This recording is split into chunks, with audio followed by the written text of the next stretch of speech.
আসসালামু আলাইকুম। সবাই কেমন আছেন? আশা করি ভালো আছেন। আমিও ভালো আছি। আজকে আপনাদেরকে যে গল্পটা শোনাবো, এটা কোনো সিনেমা বা নাটকের কোনো গল্প না। এটা আমার জীবনে ঘটে যাওয়ার একটি ঘটনা আপনাদের সাথে শেয়ার করতে চাই।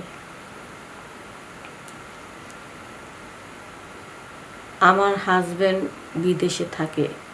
আমাকে অনেক দিন ধরে বলতেছে, এই ওই যে নাজমুল আছে না, ছোটবেলা তো তুমি ওকে অনেক আদর করতা, এখন তো হয়তো আর সে ছোট নাই, অনেক বড় হয়েছে। ওর নাকি কলেজ ছুটি আছে। অনেকদিন ধরে বলে মানে তার বাপ মারে বলতেছে যে মামার বাড়ি যাব, মামার বাড়ি যাব। তো মামা তো এখন তো আমি তো বিদেশে আছি, এখন তো তুমি বাড়িতে আসো, এখন আমি তার ওর আদর যত্ন করতে পারবো না। তো হয়তো আসার জন্য অস্থির হয়ে আছে। তাই তুমি তো ওর আদর যত্ন খেয়াল ঠেয়াল রাখো।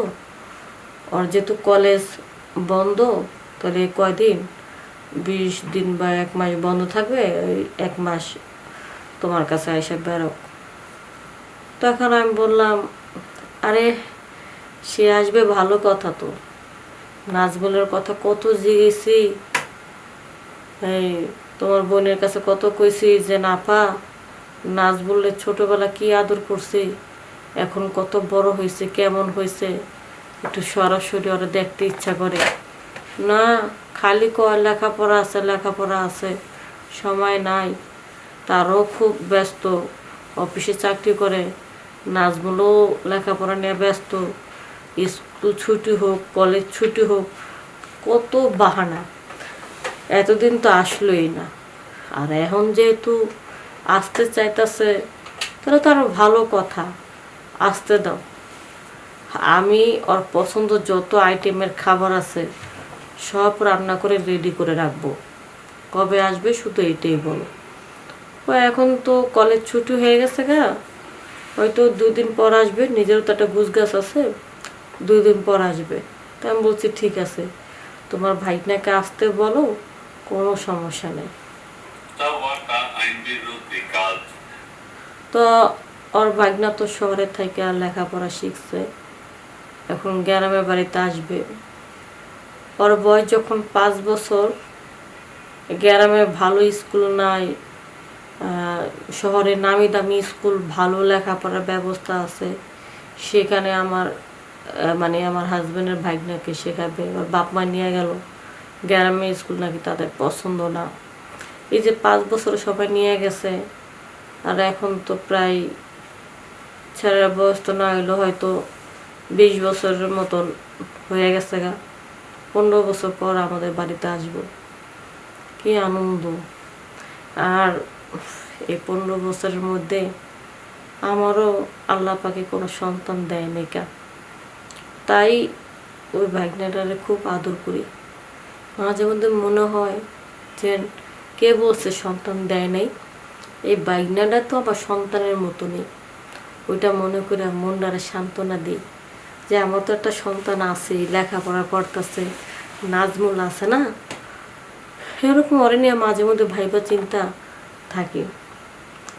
তো যাই হোক, ওর মামা বিদেশে থাকে, টাকা পয়সা সয় সম্পত্তি কোনো দিক দিয়ে আমাদের কমতি নেই, শুধু একটা সন্তানের অভাব। তো যাই হোক, দেখতে দেখতে 2টা দিন পার হয়ে গেল গা। হুট করে ভাগনা ফোন দিল যে মামি আজকে আমি আসতেছি, তো আমি চিংড়ি মাছের মালাইকারি খাবো, খাসির ভুনো খাবো, গরুর মাংস রাখবা না, আমার পছন্দ না, আর ইলিশ মাছ ভাজা খাবো, আর বাসমতি চাল দিয়া, মুগুর ডাল দিয়া আর মসুরের ডাল দিয়া তুমি খিচুড়ি রান্না করবা ঝরঝরা। এই খিচুড়ির সাথে আমি খাসির মাংসের ভুনা, চিংড়ি মালাইকারি আর ইলিশ মাছ ভাজি, এই আইটেমগুলো আমার খুব পছন্দ। তো আমি এখন পরে বললাম ঠিক আছে বাবা, এখন তো তুমি বড় হইছো, এখন তোমার রুচিটা তো চেঞ্জ হয়েছে, তোমার যেটা পছন্দ যেহেতু আমাকে বলে দিয়েছো, আমি তোমার পছন্দ মতো সব কিছু রান্না করে রেডি রাখবো।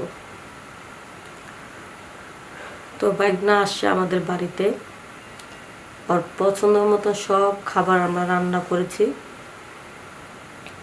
করার পরে রাত্রেবেলা আমরা শুয়ে রয়েছি। তো আমি বললাম এতদিন পর আসছো, সেই ছোটোবেলায় একসাথে ঘুমাইছি, তো আজ যেহেতু আমি একাই থাকি তাহলে আমার পাশে শুয়ে থাকো, কোনো সমস্যা নেই। পরে বাইগনারে আমি আলাদা রুম দিছিলাম। বাইগনা বলল, মামি আমার না খুব ভয় করে, আমি তো কখনো একা থাকি নেই, শহরে তো বাপ মার সাথে থেকেছি, আর আপাদের একটা সন্তান অনেক আহ্লাদ করে পালছে, ছেলেটা গ্রামের বাড়িতে একা থাকতে একটা রুম ভয় করব।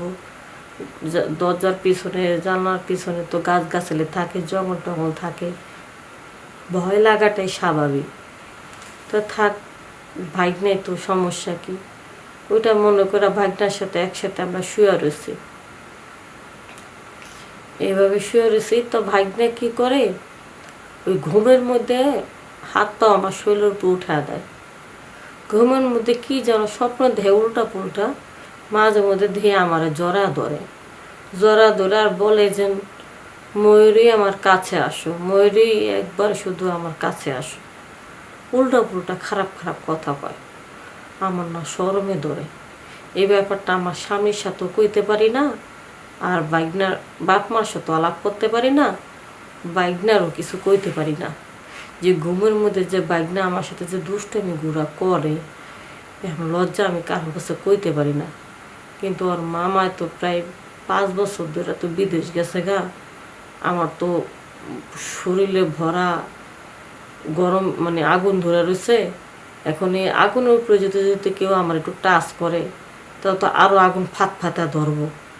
এখন বাইগনা তো রাতের বেলা ঘুমের মধ্যে আমার এই জায়গা বেশ জায়গা পাও দিত, হাত দিত, ঘুমের মধ্যে উল্টা উল্টা কথা কইতো, ওইগুলি হুই না, আর আমার শরীরের ভিতরে কেমন কেমন করে। তাই কেউ ধর কিছু কইতে পারলাম না। আমার গ্রামে সুরজ ভাই আছে না, ওরা ডাইকে আনলাম যে ভাই, যেহেতু এর সাথে আমার একটা ভালো সম্পর্ক ছিল, মাঝে মধ্যে সুরজ ভাই এসে আমরা একটু ঠান্ডা ঠান্ডা করতো, কারণ স্বামীরা গেছে বিদেশ, বুঝতেই তো পারছেন, বিদেশ গেলে একটা তো ব্যবস্থা করানো লাগবো।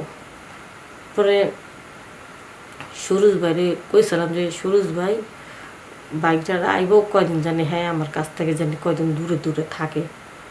এখন বাইক না আমার সাথে এরকম ডাই করলো ঘুমের মধ্যে। এখন তো সুরজ ভাইরে আমি ডাইকে আনছি অর্ধেক রাতের খেলা। পরে পাশের একটা রুমে যাইয়া, যে রুমে বাইক না শুইছে তার পাশের রুমে যাইয়া, খাইলা রুমটা আসলো কইরা, ওই রুমে ওই সুরজ ভাইয়ের লগে আমি আমার মনের সব চাহিদা মিটাইতেছি। এখন হঠাৎ কইরা ও বাইক না আবার ঘুম ভেঙে গেছে গা, ওই যে স্বপ্নে আলি জালি দেখছে, ঘুম ভেঙে গেছে গা। বাইক না আমার খাটের উপরে পাশে শোয়া না দেখা মনে করছে যে আমি বাথরুমে গেছি, এই জন্য ডাক ডুক দেয় নাকা। তো বাইকনার পানি পিপাসা লাগলো, ওই ড্রয়িং রুমে এসে একটু পানি খাইতে লেগা আইয়া দেখে যে পরিমাণ ঘরের মধ্যে ভূমিকম্প শুরু হয়ে গেছে গা। বাইকনা তো আরও ভয় পাইতেছে যে এমন শব্দ কই থেকে আহে। পরে পাশের রুমে যাইয়া বাইকনা ও কিটা দেখলো যে আমি আর কি ওই সুরজ ভাইয়ের লগে খারাপ কাজটা যে করতেছি তারই একটা ভূমিকম্প শব্দ শুনতে পাচ্ছে। এখন বাইকনা দেখা লজ্জা তারা আমার ডাক দিতে পারে না। বাইকটা মনে মনে করতেছে ডাক দিয়ে ডিস্টার্ব করার চাইতে দেখা মজা নেওয়াটা অনেক ভালো। সেটা মনে কইরা ওই বাইকনা একটু দরজাটা ফাঁক করে, দরজা তো ছিটকারি লাগানো হয় নাই, কারণ আমি তো মনে করছিলাম যে এত রাতের বেলা কেটা তো আর আইব না, দরজা লাগানো পর্যন্ত দেরি সহ্য হইল না, ডাইরেক্ট অ্যাকশনে গেছিলাম আর কি। এখন ওই বাইকনা দাঁড়া দাঁড়া দেখলো, দেখার পরে নিজেরা তো কন্ট্রোল করতে পারতেছে না, কি করব। পরে ওই অবস্থায় আমাদের কাজ চলার সময় হুট করে বাইকটা ঢুকে পড়লো। ছি মামি, তোমার এত ভালো মনে করছিলাম, তুই এত খারাপ। কয় আমি বললাম যে মামি, এই বাইকনা তুই আমারে মাফ করে দে, তুই ঘুমের মধ্যে আমার পা উঠায় দিতি, টাচ করতি, এর জন্য আর কি আমার মনটা নষ্ট হয়েছে। কয় ঠিক আছে, তোমার মন নষ্ট হয়ে গেছে গা, তোমার লাগে ঘুমায় থেকে, আর তোমার এই কীর্তি কাহিনী দেখে তো আমারও মন নষ্ট হয়ে গেছে গা। এখন মাপ আমি করুন না, তুমি যদি আমার একবার সময় দাও তাহলে আমি কাউরে কিছু করবো না, আর যদি সময় না দাও তাহলে মামার এখন ফোন দিয়ে জানা দেবো। ওরে নিজের সংসার বাঁচানোর লেগে, ওর মুখ বন্ধ করার লেগে বাস বাইকনারও ইচ্ছা মতন দিলাম। বাইকনার যে মন মতো করে যে আমার আদর করছে, আমার খুব ভালো লাগছে। কিন্তু ভাই, বাইকনার সাথে তো এইসব খারাপ কাজ বলতে বাইকনা না, কারোর সাথে করা ঠিক না।